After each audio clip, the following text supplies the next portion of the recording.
The emergency session of the Galactic Council had been going on for 16 hours straight.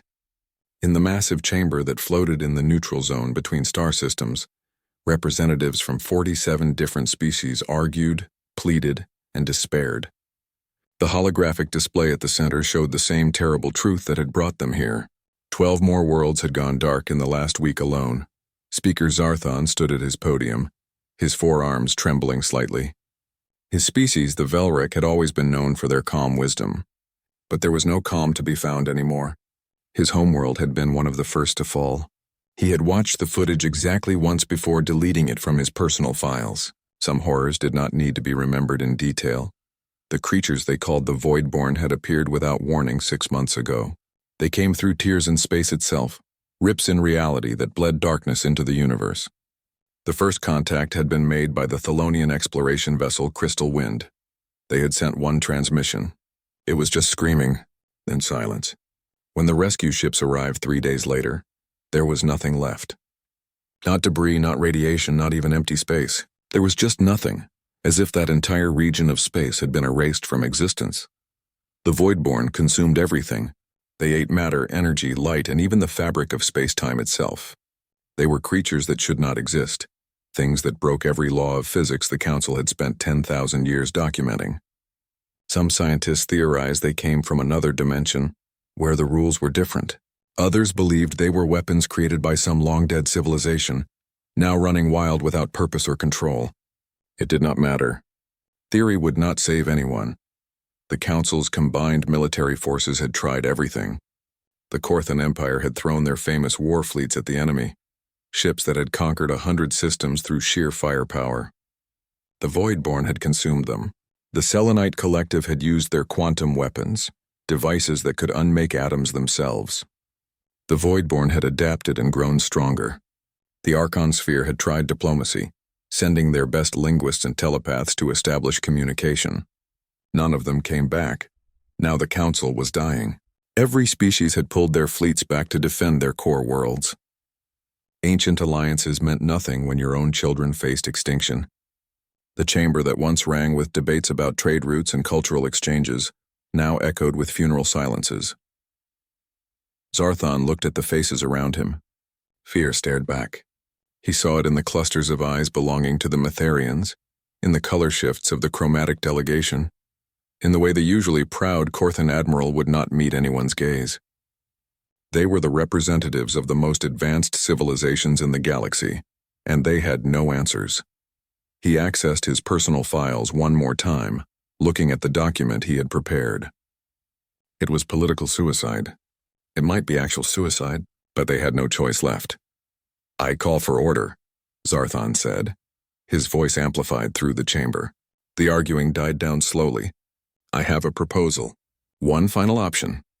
The Korthan admiral, a massive creature covered in ceremonial battle armor, made a dismissive gesture. "We have tried everything, Speaker. What option remains? Prayer to gods that clearly do not listen?" Zarthon took what his species called a courage breath. "We contact the humans." The chamber exploded into chaos. Several delegates left their podiums entirely. The chromatic representative turned a shade of red that indicated extreme distress. Someone threw a data tablet across the room. It took 5 minutes for order to be restored. "You cannot be serious," the Selenite ambassador said, her crystalline voice sharp with shock. "The humans are quarantined for good reason. Have you forgotten what they did?" "I have forgotten nothing," Zarthon replied. "I remember the expansion wars. I remember Kepler 4UB. I remember why we locked them in their sector of space and told them to never leave. The history was known to everyone present. Humanity had achieved faster than light travel 200 years ago. They had exploded into the galaxy with a speed that shocked the established civilizations. While other species had taken centuries to colonize their local systems, humans had claimed 30 worlds in 50 years. They terraformed planets that should have been impossible to settle. They built stations in locations that violated every safety protocol. They took risks that no sane species would consider. And when the Council had tried to slow them down to make them follow the established rules, humanity had shown their true nature. The incident at Kepler 442b had been the final straw. A Council enforcement fleet had arrived to shut down an unauthorized human colony. The humans had refused to leave. In 72 hours, they had converted their civilian station into a fortress. They had armed cargo ships, laid minefields, and built weapons for mining equipment.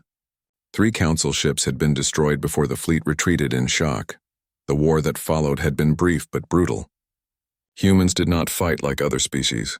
They did not value honor or follow the accepted rules of engagement. They used nuclear weapons in space.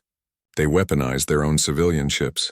They refused to surrender even when defeat was certain. One human destroyer, completely disabled and drifting, had overloaded its reactor when enemy ships approached to offer rescue. The resulting explosion had taken out 2 council vessels. The peace treaty had been simple. Humans would stay in their designated sector. They would not expand further. In return, the council would leave them alone. Both sides had been happy to agree. The council wanted nothing more to do with these insane primates, and humanity seemed content to develop their own space without interference. That had been 150 years ago. Since then, the galaxy had moved on. But everyone remembered. There were stories about humans whispered between species. They were the ones who would rather die than lose. They were the ones who turned everything into weapons. They were the ones who scared the council enough to lock them away. That is exactly why we should contact them, Zarthon said into the shocked silence. Because they are dangerous. Because they do not think like us. Because they might succeed where we have failed. Or they might make everything worse, the Selenite ambassador countered. The humans respect no authority. They follow no rules. What makes you think they would even help us? We imprison them in their own space. Because the Voidborn will reach human space eventually, Zarthon said. And because, despite everything, humans understand what it means to face extinction. They nearly destroyed themselves with nuclear weapons before they reached the stars. They know what it takes to survive. The vote was called. It was the closest decision in council history. 24 species voted yes. 23 voted no. On such a thin margin, the fate of the galaxy turned. The message was composed carefully. It contained all the data about the Voidborn, every failed strategy, every lost battle. It was a complete picture of the Council's failure. It ended with a simple request for help. When the transmission was sent to Earth, Zarthon sat alone in his quarters and wondered what would answer. Would humanity ignore them, choosing revenge over mercy? Would they laugh at the Council's desperation? Or would they come? He did not have to wait long for his answer. 72 hours later, a message arrived from Earth. It was just 3 words. In the simple language of standard galactic common, "We are coming." Zarthon read those words and felt something he had not experienced in months. It was not hope exactly. It was something more primal. It was the feeling of knowing that you had called for help and something had answered. Something dangerous. Something that scared even you. The humans were coming. The galaxy would never be the same. The emergency cabinet meeting in Geneva had been going for 6 hours. President Sarah Chen sat at the head of the table, listening to her advisors argue. The holographic display showed the Galactic Council's message, playing on repeat, images of destroyed worlds, data about the Voidborn, and that final plea for help. "It is a trap," General Park said, slamming his hand on the table. "They locked us in our sector for 150 years. Now they need us. Suddenly we are good enough?" Admiral Elena Korova shook her head. "I do not think it is a trap. Look at the data they sent. This is real. These Voidborn things are destroying everything.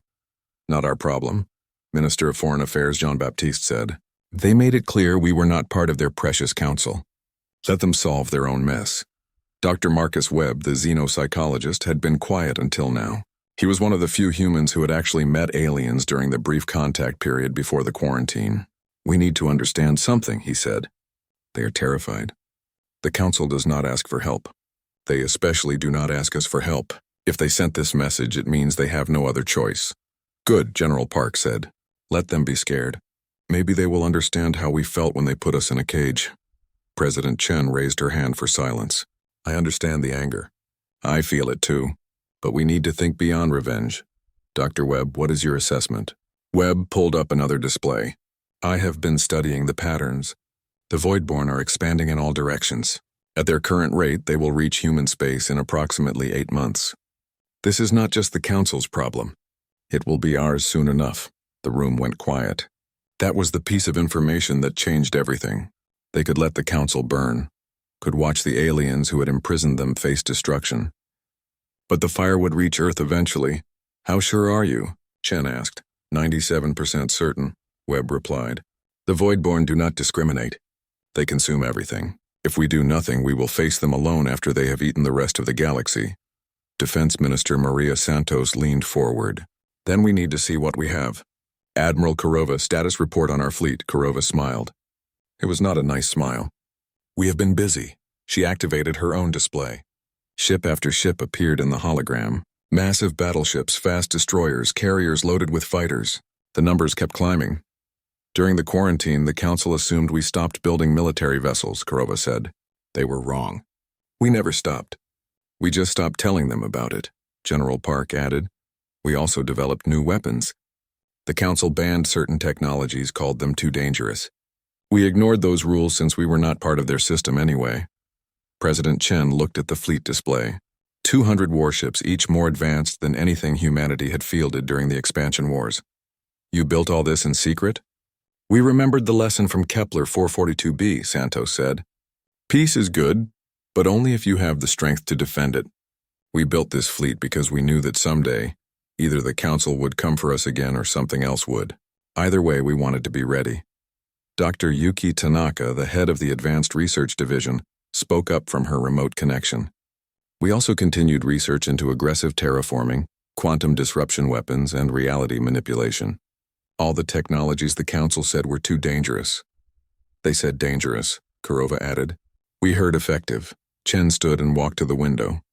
Geneva sprawled below, peaceful and beautiful.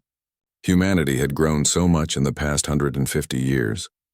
Without the Council's interference, they had pushed technology to new limits. They had colonized every habitable planet in their sector. They had built wonders, but they had also remembered the cage. Every human child learned about the quarantine in school, how the Council had feared them, locked them away like dangerous animals. The anger had become part of human culture. Songs were written about it.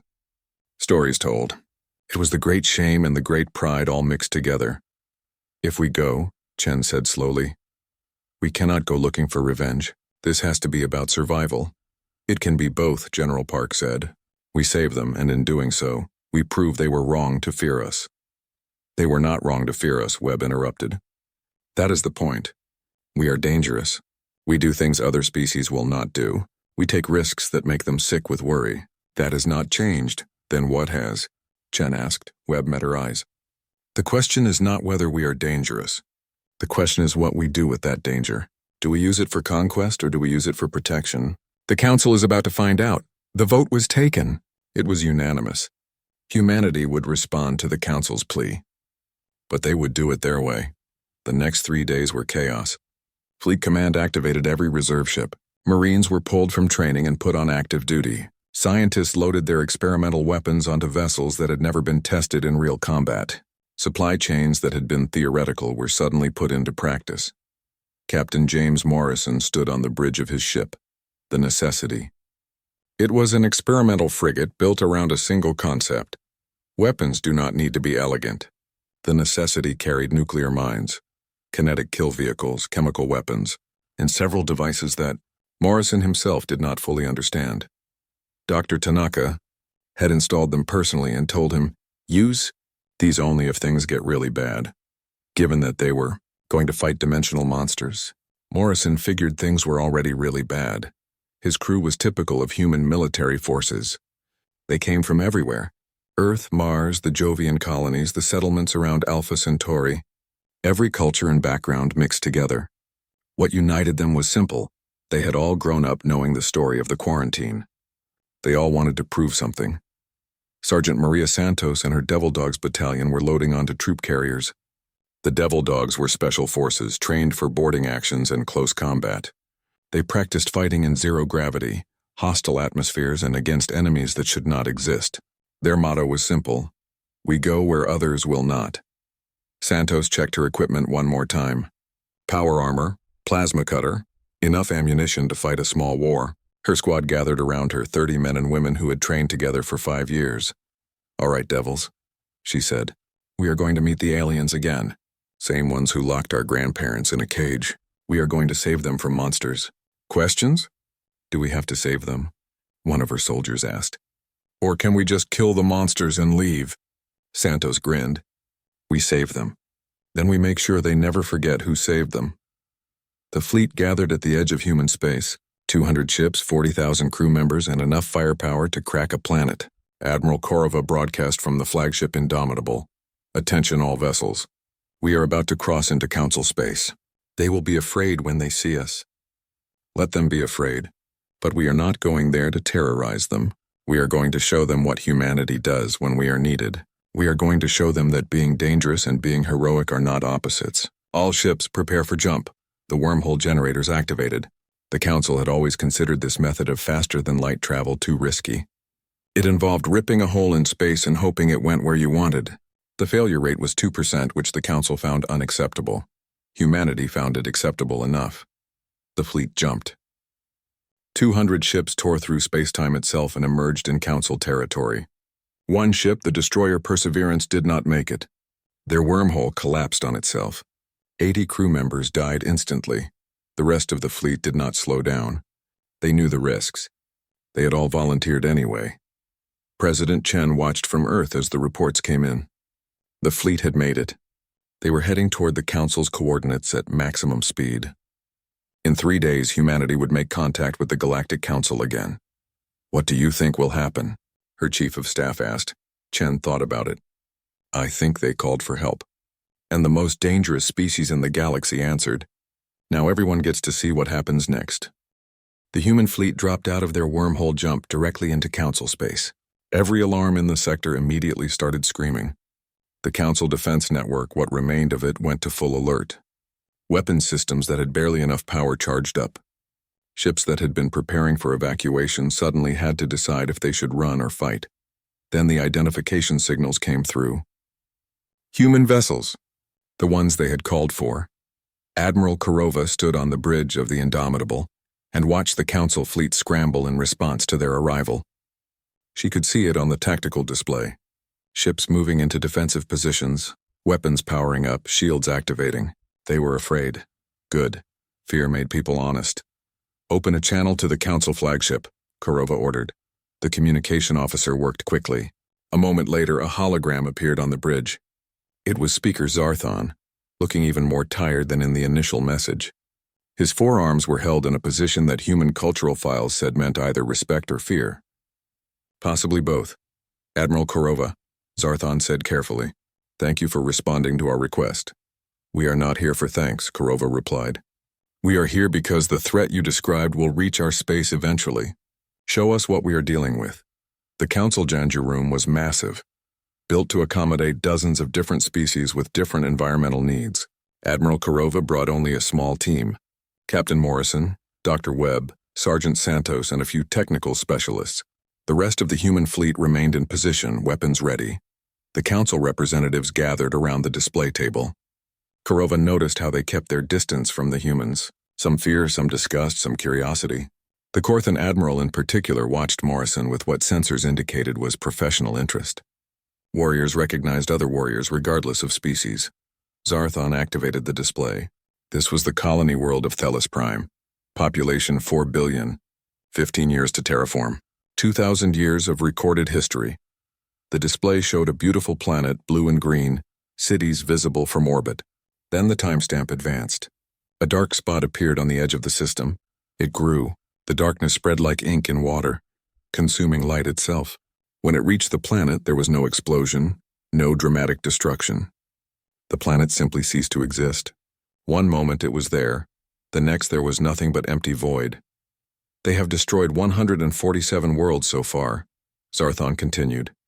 We have tried every weapon we possess. Energy weapons are absorbed. Kinetic weapons pass through them as if they were not solid. Quantum disruptors make them stronger. What about communication? Dr. Webb asked. The Selenite ambassador answered, her voice bitter. We sent our best telepaths. They made contact with the void-born hive mind. She paused. Their minds broke. All of them.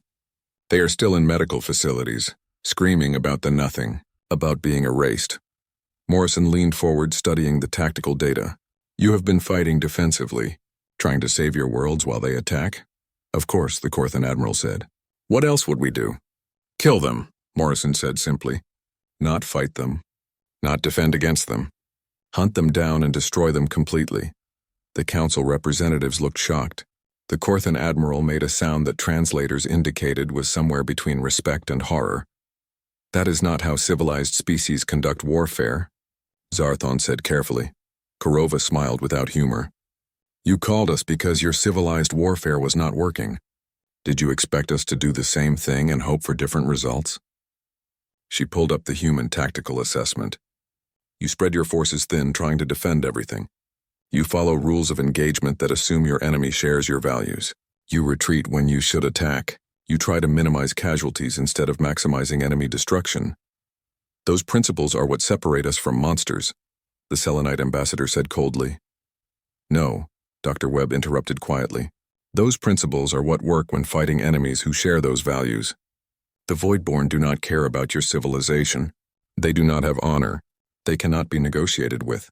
Fighting them with restricted rules is like trying to stop a flood by asking the water politely to turn around. So what do you propose? Zarthon asked. Admiral Korova changed the display to show human battle plans. We identify their entry points into normal space. We set up kill zones using every dirty trick we know. Nuclear weapons, kinetic bombardment, gravity wells, radiation fields. We force them to come through choke points where we can destroy them efficiently. You want to use nuclear weapons in space? Another council member asked, horrified. That is forbidden by 17 separate treaties. We never signed those treaties, Morrison pointed out. And since when do treaties matter to creatures trying to eat the galaxy? The Corthan admiral spoke up. I want to see your weapons. If you are as dangerous as the stories say, prove it. 3 hours later, a test was arranged. An abandoned mining facility in a dead system would serve as the target. The Voidborn had been spotted moving in that direction. Council ships would observe from a safe distance while a human strike group engaged. Captain Morrison took the necessity along with 3 other frigates and a destroyer. They reached the mining facility and began setting up. The council observers watched in confusion as the humans deployed what looked like ordinary cargo containers around the perimeter. What are those? Zarthon asked over the communication channel. Mines, Morrison replied. Nuclear yield, proximity fuse. Basic weapons, basic? The Selenite ambassador sounded faint. You consider nuclear weapons basic? They are old technology, Morrison said. Been around for hundreds of years. Simple, reliable, effective. The Voidborn appeared right on schedule. The dimensional rift opened like a wound in space and the creatures poured through. They looked like darkness given form, shapes that hurt to look at, things that should not exist in normal space. They moved toward the mining facility. Then they hit the minefield. The explosions were spectacular. Nuclear fire blossomed in the void, dozens of detonations in a carefully planned sequence. The Voidborn recoiled, damaged but not destroyed. They began to adapt, their forms shifting to better resist the radiation. They are learning, Zarthon said, just like before. Of course they are learning, Morrison said calmly. That is why we do not use just one type of weapon. All ships execute pattern Delta. The human vessels opened fire, but these were not standard energy weapons. The necessity launched kinetic kill vehicles. Chunks of metal accelerated to a significant fraction of light speed. Simple, stupid, effective. They could not be absorbed like energy. They could not be adapted to like radiation. They were just mass-moving very fast. The projectiles tore through the Voidborn like bullets through paper. The creatures tried to phase out of normal space, but the kinetic weapons caught them mid-transition. Massive damage. Real damage. Then Morrison activated the cargo containers his ship had deployed. They were not bombs. They were filled with debris. Rocks, ice, metal fragments, anything with mass. The containers exploded, sending clouds of material in all directions at high velocity. The Voidborn swarm flew directly into the debris field. Thousands of impacts, each one small, but the cumulative damage was enormous. It was the least elegant weapon imaginable. It was just throwing rocks. It worked. Finishing move, Morrison said. Necessity, prepare the special package. His ship launched a single missile. It flew into the center of the damaged Voidborn swarm and detonated. But this was not a normal explosion. Space itself seemed to twist and scream. The dimensional rift the Voidborn had used to enter normal space suddenly collapsed. Unstable and dying. The Voidborn caught in the area were pulled back through their own portal. The rift sealed shut with a sound that human sensors could barely register. The surviving creatures in normal space suddenly became sluggish. separated from whatever gave them strength. The human ships finished them off with conventional weapons. Total engagement time, 11 minutes. Voidborn casualties estimated 400 creatures. Human casualties, 0. The Council observation ships were completely silent for a long moment. Finally, Zarthon spoke. "What was that final weapon?" "Reality anchor," Morrison replied. "Destabilizes dimensional rifts, makes it harder for them to come through. Dr. Tanaka developed it based on technology you banned a century ago." "We banned it because it was dangerous," the Selenite ambassador said weakly. "It is dangerous," Morrison agreed. "That is why it works." The Korthan admiral made a sound that translators said was laughter. "I understand now. You humans, you do not ask if a weapon is proper or civilized. You ask if it kills the enemy. That is all that matters to you." "That is not entirely true," Dr. Webb said. "We ask if it protects the innocent, if it saves lives in the long run, if it ends the threat completely. But yes, we care more about effectiveness than elegance." Admiral Kurova's voice came over the communication channel. "Council representatives, we have a proposal. Combine your fleet with ours. You have numbers and resources. We have tactics and weapons. Together we can actually win this." "You want us to fight like you?" Zarthon asked. "We want you to fight to win," Kurova replied. "Everything else is secondary." The Council voted that same day. The decision was faster than before. 38 species voted yes, 9 voted no. The Shroud Nebula was a massive cloud of gas and dust that stretched across 12 light years. Inside it, 7 colony worlds were under attack. The Voidborn had opened multiple dimensional rifts simultaneously, a level of coordination they had never shown before. They were learning, getting smarter. That was a terrifying thought. The combined Human Council fleet arrived in formation. 200 human warships and nearly 400 Council vessels. It was the largest military force assembled in galactic history. Admiral Kurova hoped it would be enough.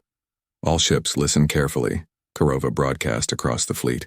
"We are going to establish forward operating bases at coordinates I am transmitting now. Yes, those coordinates are inside the nebula. Yes, that is considered dangerous. Do it anyway." The Council ship captains hesitated. Flying into a dense nebula was risky. Sensors did not work well. Navigation was difficult. It violated every standard procedure. The human ships dove into the nebula without hesitation. "They are insane," one Council captain muttered over an open channel. "They are effective," the Korthan admiral replied. "Follow them." Captain Morrison guided the necessity through the thick gas clouds. His sensors were nearly blind, but he had other methods. Humans had learned to navigate hazardous environments through trial, error, and sheer stubborn refusal to accept that something was impossible. The nebula was just another challenge. "Deploy the sensor drones," Morrison ordered. "And someone get me a reading on those dimensional signatures."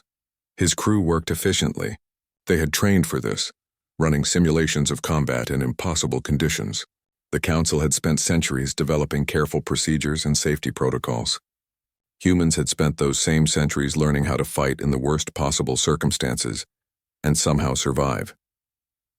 The necessity reached its assigned position inside the nebula. They were now surrounded by gas clouds that blocked most forms of detection. Any normal commander would consider this a vulnerability. Morrison considered it perfect cover. "Set up the kill zone," he ordered. "Nuclear mines at coordinates 1 through 40. Kinetic launchers at coordinates 41 through 60. Fill the gaps with debris fields." His weapons officer looked at him. "Sir, if we deploy all that in this small area, we will not be able to leave without triggering our own weapons." "Exactly," Morrison said with a smile. "When the Voidborn come, they will expect us to run. We are not going to run. We are going to kill them." 3 systems away, Sergeant Santos and the Devil Dogs were preparing for something even more dangerous. Dr. Yuki Tanaka had made a discovery. The Voidborn creatures they had killed in the previous battle had left behind residue. Studying that residue, she had found something important. "They are not entirely from another dimension," Tanaka explained to the assault team. "Part of them exists in normal space. They need a physical anchor point to maintain their presence here. If we can find and destroy those anchor points, we can kill them permanently." "How do we find these anchor points?" Santos asked. "That is the problem," Tanaka said. "They are mobile. The anchors are inside the larger Voidborn creatures. specifically inside what we are calling hive ships. Santos understood immediately. You want us to board one. I need you to board one, fight your way to the anchor point and destroy it. This will probably kill the hive ship and everything connected to it. Probably? Definitely. But it might also kill you in the process. Santos looked at her squad. 30 devil dogs, the best close combat troops humanity had. They had trained for boarding actions against hostile aliens. This would be their ultimate test. We volunteer, Santos said. All 30 of her troops nodded agreement. The target was a void-born hive ship near the 4th planet. It was massive, easily the size of a council dreadnought. It pulsed with dark energy, warping space around it. Smaller void-born creatures swarmed around it like flies around a corpse. The assault ship approached under heavy cover fire from human and council vessels. It was a desperate run, dodging between explosions and return fire. The pilot, a crazy woman from the Mars colonies, flew like she was daring the universe to kill her. They made it to the hive ship's hull. 30 seconds to breach, the pilot announced. Try not to die in there. I would like someone to fly back. The hull cutter burned through the void-born ship's exterior. It was not made of matter as anyone understood it. The material shifted and moved, trying to close the wound. The cutting laser had to work continuously just to keep the hole open. Go, go, go! Santos shouted. The devil dogs poured through the breach into darkness. Their armor lights activated automatically, but the light seemed to be absorbed by the environment. It was like fighting in a nightmare where the shadows had teeth. The interior of the hive ship was wrong. Gravity pointed in multiple directions at once. Surfaces that looked solid were not. Corridors led in directions that should not exist. But the devil dogs had trained for hostile environments. They moved as a unit, covering each other, advancing toward the center of the ship where Tanaka's sensors said the anchor point was located. The Voidborn defended their ship. Smaller creatures materialized from the walls themselves, attacking with limbs that phased through armor. 2 devil dogs went down in the first minute, pulled into the walls and simply gone. Santos fought back with her plasma cutter, carving through enemies that should not exist. Keep moving. Do not stop for anything. They fought deeper into the ship. More casualties. Martinez disappeared into a floor that opened beneath him. Chen was grabbed by something from above and pulled into darkness, his screams cut off suddenly. Thompson's armor failed, and the dimensional energies inside the ship unmade him piece by piece. 27 devil dogs entered the ship. 16 reached the anchor point. It was a sphere of twisted space, pulsing with energy that made human eyes hurt to look at. It was the heart of the hive ship, the connection point between dimensions that allowed the Voidborn to exist in normal space. Plant the charges, Santos ordered. Full yield. We have 30 seconds. Her remaining squad members moved quickly, setting up the specialized explosives Tanaka had designed. They were simple devices, really. Just conventional explosives wrapped around reality anchors. The anchors would prevent the explosion from being absorbed into another dimension. All the energy would release here now in normal space. Charges set, someone reported. 20 seconds to detonation. Everyone back to the breach point, Santos ordered. Move! They ran through the hostile corridors, fighting the Voidborn that tried to stop them. The ship itself seemed to know what was happening, the walls pressing in, trying to trap them. 5 more devil dogs were lost in the retreat. 11 devil dogs made it back to the breach. The assault ship was still there, still under fire. The pilot performing impossible maneuvers to stay in position. They jumped across the gap between the hive ship and their rescue craft. Santos was the last one across. She made it halfway when the charges detonated. The explosion was colorless, soundless in vacuum, but devastating. The reality anchors contained the blast, forcing all that energy into the connection point between dimensions. The anchor shattered. The dimensional rift collapsed. The hive ship simply ceased to exist, and every Voidborn creature connected to it died instantly. The shockwave caught Santos and threw her spinning into space. Her armor held but barely. Hands grabbed her, pulling her into the assault ship. They had all made it. 11 survivors from 30, the pilot said as they burned away from the combat zone. I have seen better odds. We killed it, Santos said, breathing hard. That is what matters. Back in the nebula, Morrison's kill zone was working perfectly. The Voidborn were pouring into the area, following the human ships. They thought they had the humans trapped. They were wrong. Morrison waited until the maximum number of enemies were inside his weapons range. Then he gave the order. Activate everything. The nuclear mines detonated in a carefully choreographed sequence. Kinetic weapons launched from hidden positions. Debris fields that had been drifting innocently suddenly accelerated to lethal velocities. The necessity itself became a weapons platform, firing every gun, launching every missile. The Voidborn were caught completely by surprise. They died in massive numbers, unable to adapt fast enough to the sheer variety of weapons hitting them simultaneously. "Now we run," Morrison ordered. The necessity threaded its way through its own weapons, following a path that had been calculated down to the centimeter. One wrong move and they would trigger their own mines. Morrison's pilot did not make wrong moves. They burst out of the nebula just as the last nuclear mine detonated. The chain reaction continued behind them, the entire kill zone becoming a sphere of destruction. The Battle of Shroud Nebula continued for 6 more hours. Human and Council ships fought side by side, learning each other's tactics, covering each other's weaknesses. The Corthan Admiral learned that human ships could survive impossible damage and keep fighting. Human captains learned that Council vessels had superior shields if used aggressively. Zarthon himself commanded a Council cruiser, fighting alongside a human destroyer. At one point, his ship was swarmed by Voidborn. The human destroyer, already badly damaged, rammed through the enemy formation to reach them, its hull breaking apart from the impact. The Tartarus Deep was a region of space that made the Shroud Nebula look safe. Gravity wells pulled in multiple directions. Space-time itself was compressed and twisted. It was the kind of place where ships disappeared and were never found again. Now they knew why. The Voidborn came from here. Admiral Elena Kurova stood on the bridge of the Indomitable and looked at her strike force. 50 ships, 10,000 crew members, all volunteers, all of them knowing exactly what this mission meant. They were going to seal the rift. They were not coming back. She had tried to keep the crew list manageable, selecting only essential personnel. 40,000 humans had volunteered. She had to turn away 30,000 volunteers who were angry that they could not go die for the galaxy. That was humanity in one moment, fighting for the chance to sacrifice themselves. Captain Morrison and the Necessity were part of the strike force. When Kurova had suggested he sit this one out, he had laughed. "Admiral, I have been shooting at these things for months. You really think I want to miss the finale?" Sergeant Santos and what remained of her devil dogs had also volunteered. They were down to 8 soldiers now, but those 8 had boarded a Voidborn hive ship and lived. They had earned their place in this final mission.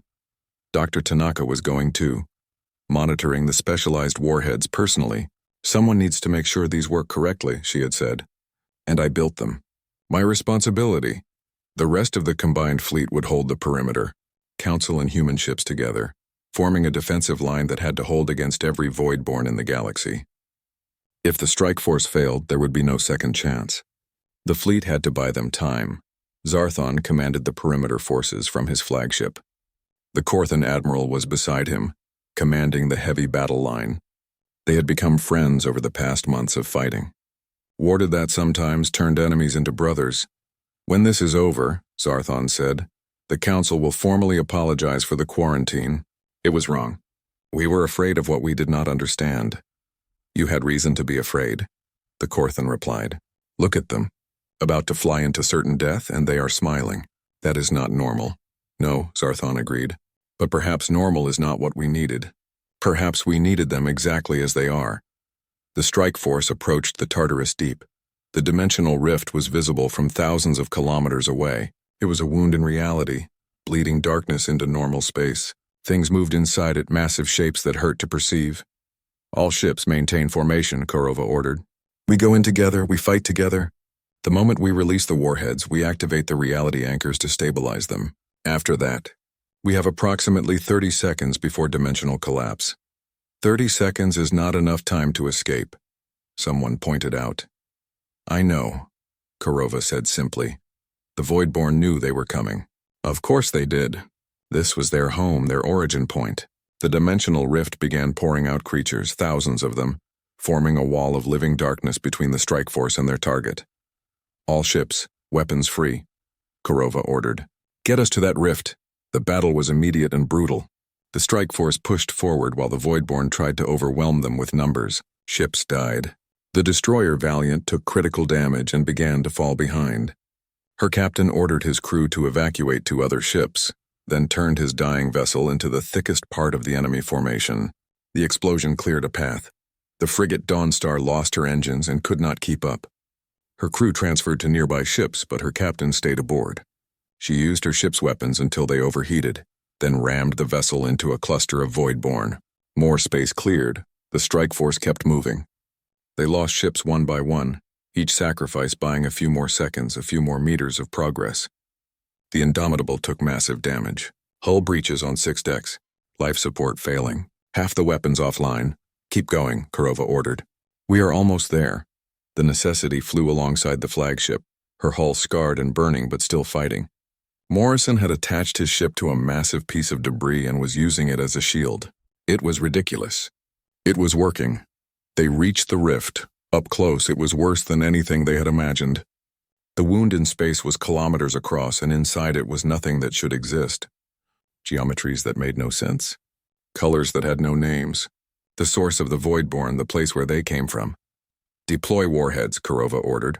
All 50 ships launched their specialized weapons. The warheads flew into the rift, disappearing into that impossible darkness. Dr. Tanaka monitored their progress from the Indomitable, watching as the devices positioned themselves inside the dimensional tear. Warheads in position, she reported, activating reality anchors. The space around the rift suddenly solidified. The reality anchors forced normal physics to assert itself even in this twisted place. The warheads would not be absorbed or phased out now. When they detonated, all that energy would affect the rift itself. Detonation in 30 seconds, Tanaka announced. The Voidborn went insane. Every creature in the area converged on the strike force, trying desperately to stop what was happening. They swarmed the ships, tearing into hulls with dimensional claws phasing through shields. All ships hold position, Kurova ordered. We need to give the warheads time. The strike force formed a defensive sphere around the rift. They did not try to run. They just fought, buying seconds with their lives. The cruiser. Determination was overwhelmed and destroyed. The destroyer Last Stand lived up to her name, fighting until her reactors went critical. The carrier Phoenix burned, but her captain kept the ship's weapons firing until the very last moment. 20 seconds to detonation. Captain Morrison watched his crew work with quiet pride. They were going to die in 10 more seconds, and they were still doing their jobs perfectly. His weapons officer was firing with precision. His pilot was making tiny adjustments to keep them in optimal position. His engineer was keeping damaged systems running through sheer stubbornness. It has been an honor serving with you all, Morrison said. Honor is ours, Captain, his crew replied. 10 seconds to detonation. Sergeant Santos and her devil dogs were fighting Voidborn that had boarded the Indomitable through a hull breach. There were only 5 of them left now. They held a corridor junction, refusing to let the enemies reach the bridge. Tell me, Sergeant, one of her soldiers said between shots. Do you think they will remember us? Does it matter? Santos replied. We know what we did. That is enough. 5 seconds to detonation. Admiral Kurova looked around her bridge. Her crew still at their stations, Dr. Tanaka still monitoring the warheads. The faces of people who had become her family over years of service. She had led them to this place, to this moment. She did not regret it. She opened a channel to all remaining ships, to the strike force dying around her, and to the fleet at the perimeter watching it happen. To anyone listening, this is Admiral Elena Kurova of the Earth Defense Forces.